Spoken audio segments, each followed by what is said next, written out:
tardes, buena presentación. Quiero agradecer a Pink Metal por la insistencia de que las personas que en efecto estamos consumiendo drogas, pero que además estamos proponiendo una política pública para este país, podamos estar aquí.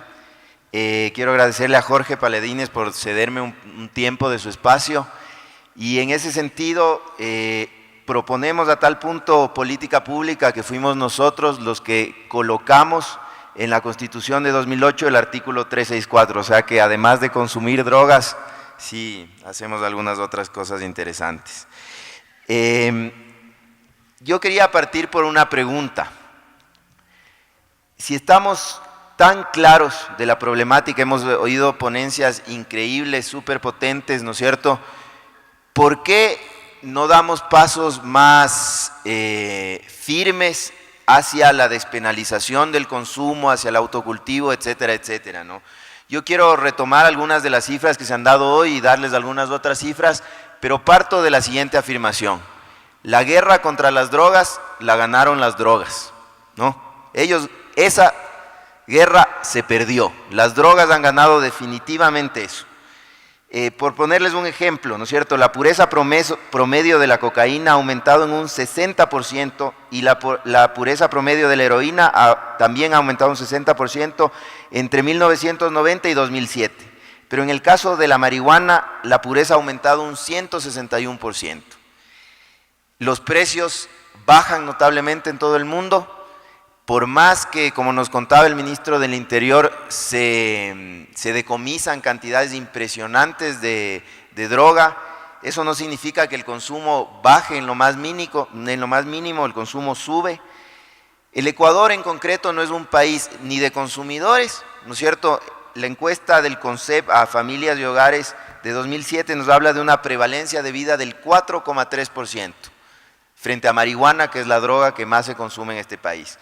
Ecuador no es un país de productores. El ministro del Interior nos decía que hay 20 hectáreas dispersas de sembríos de distintas drogas en este país.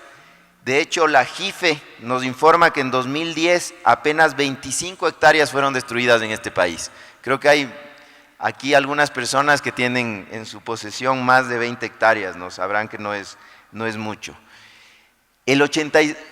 Jorge mostraba ahí una cifra súper interesante. El 82% de jóvenes consultados en esta encuesta a estudiantes y adolescentes nunca ha recibido una invitación a consumir marihuana.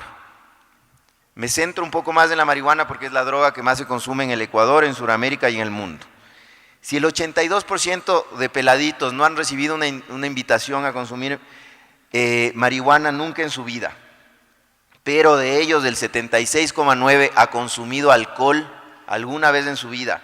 Pero esta cifra es la que más me preocupa. El 6,1% de estudiantes consume alcohol al menos 4 veces por semana. Una persona que está consumiendo alcohol 4 veces por semana, bueno, tiene ahí sí que revisar si es que hay un consumo problemático. Entonces, si no somos consumidores, si no somos productores, si como ha dicho el ministro de Gobierno del Interior, somos un país de paso, ¿por qué estamos invirtiendo tantos recursos en una problemática que acaba siendo no nuestra?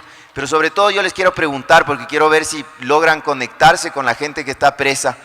De ahí viene nuestra relación tan fructífera con Defensoría Pública por los presos que tenemos, demasiada gente presa. ¿Por qué uno de cada 4 ecuatorianos presos está preso por un problema de drogas? Eso es una injusticia absoluta, 1 de cada 4. Y las cifras que nos daba Ernesto Pazmiño hace un momento es más, ¿no es cierto? Podrían ser 2 de cada 4. No consumimos o se consume muy poco, ¿no es cierto? Muy, muy poco. Y metemos perros a los colegios, ¿no es cierto? Estamos todo el tiempo requisando a los jovencitos. Entonces, en base a eso, no consumimos, no producimos, estamos maltratando a nuestros adolescentes, y ahí yo quiero también mostrar mi profundo acuerdo con lo que planteaba Ernesto Pazmiño temprano, ¿no? Aquí lo que se está criminalizando es la pobreza.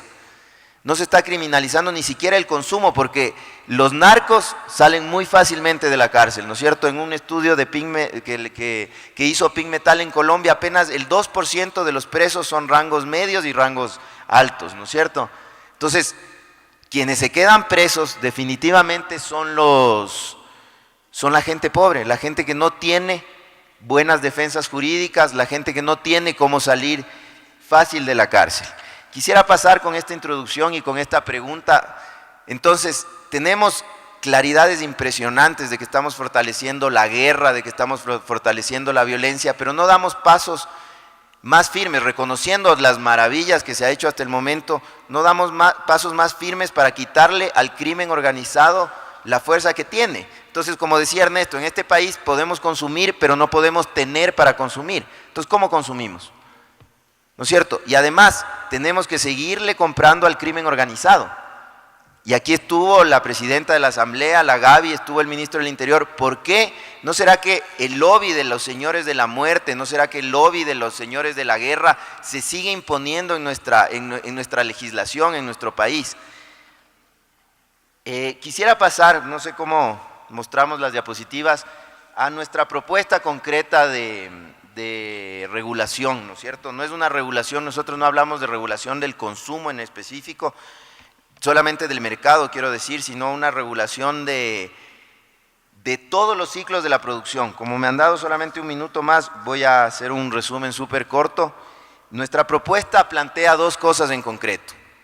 Si es que no hay prevención, si es que no hay posibilidades ciertas de rehabilitación, como no existen en el país en este momento, no debería existir represión. No puede, si no tienes opción de hacer otra cosa distinta, ¿cómo te reprimen con tanta fuerza, no es cierto? Insisto, el 25%, el 34% según Jorge Paladines de la población carcelaria en este momento están presos por drogas en un país que no consume ni produce.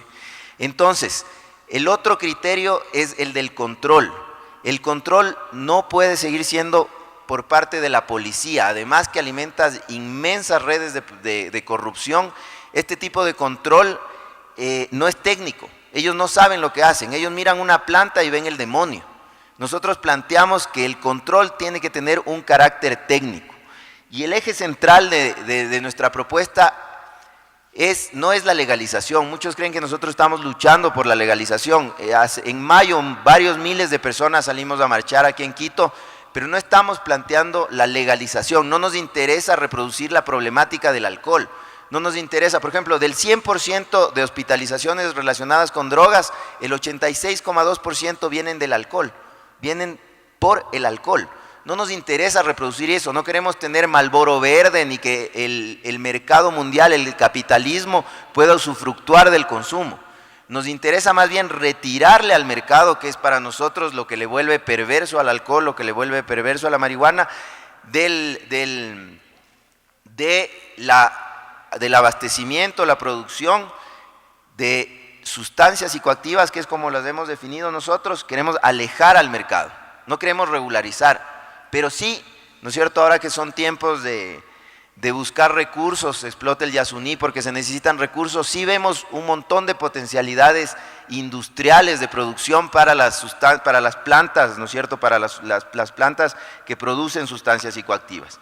El ciclo para hacer un resumen súper rápido, el ciclo que proponemos nosotros empieza con la investigación científica y social, después la asociación de los individuos en comunidades populares de producción, la generación de valor agregado, las industrias nacionales comunitarias, ¿no es cierto?, y la distribución, que podría ser a través de clubes y asociaciones o a través de centros de contención del Estado. Yo quiero cerrar poniéndoles un ejemplo que le he escuchado a mi amiga Alejandra, que está ahí sentada en el público. ¿Qué pasa si a un peladito en la casa le encuentran fumando marihuana? Si le encuentra a su mamá, es muy probable que le lleve a un centro de rehabilitación, a un centro de tortura, de los que honorablemente estamos cerrando en este momento, ¿no es cierto?, donde le podrían dar electroshock, le podrían pegar. Si le encuentra a alguien que no sea su mamá y le denuncia a la policía, ese peladito podría entrar a la cárcel, ¿no es cierto?, por estar fumando marihuana y salir después de 12 años, que es la mínima pena que te dan por drogas, ¿no es cierto?, totalmente enfermo, resentido con la sociedad. Ese peladito saldría absolutamente resentido, inserto ahora sí en una red de narcotráfico, Ahora yo quiero decirles, ese peladito no necesariamente es un adicto. La ONU nos dice que no todos los usuarios son usuarios que tienen un problema de consumo. Existen muy buenas posibilidades, 90% de posibilidades de que, es más, ni siquiera tenga un problema. Y lo que estamos haciendo es llenando nuestras cárceles de gente pobre, de gente inocente, que ni siquiera están enfermos, ni siquiera tienen problemas. Entonces, yo les invito, yo les insisto a pensar, estamos súper claros, son maravillosas las cosas que se escuchan acá, pero es hora de dejar de maltratar a nuestros pobres. Estamos en la posibilidad cierta de dejar de maltratar a nuestros niños, a nuestros pobres, de dejar de meter perros a los colegios. No hay un problema. Si quieren tener un problema, fijémonos en el problema de consumo de alcohol. Ese sí que es un problema, ese sí que nos está causando pérdidas económicas, sociales inmensas, ¿no es cierto? E invitarles a acelerar un poco el paso, porque de pronto no tenemos otra oportunidad histórica como esta para cambiar las cosas. Muchas gracias, gracias Ping, gracias Jorge.